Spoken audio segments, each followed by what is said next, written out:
ఆ ఒక్క డ్రైవరు ఈ పోలీసు చెప్పిన నియమ నిబంధనలు పాటిస్తే అన్ని కుటుంబాలు రోడ్ల పడేయగా అంతమంది తల్లిదండ్రులు పిల్లలు కాకుండా ఉండేవాళ్ళు కాదు.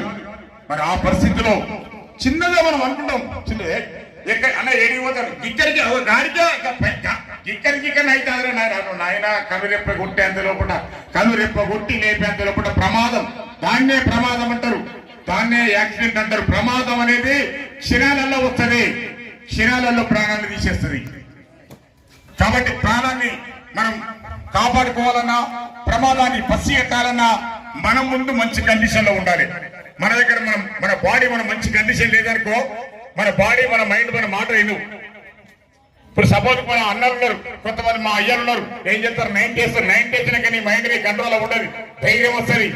ఎక్కడికైనా బార్డర్ మీద యుద్ధం చేస్తారు కూడా తయారైతున్నప్పుడు అంత ధైర్యం వస్తుంది. ఈ బండి మీద లెక్కన ఇక 30 40 బండి 90 అవుతుంది, 100 అవుతుంది. ఆడిపోయాక ఆయన అది అయిపోతుంది. అవునా కాదా? అందుకనే తాగి డ్రైవింగ్ చేయదని చెప్తా ఉంటారు మా సార్లు.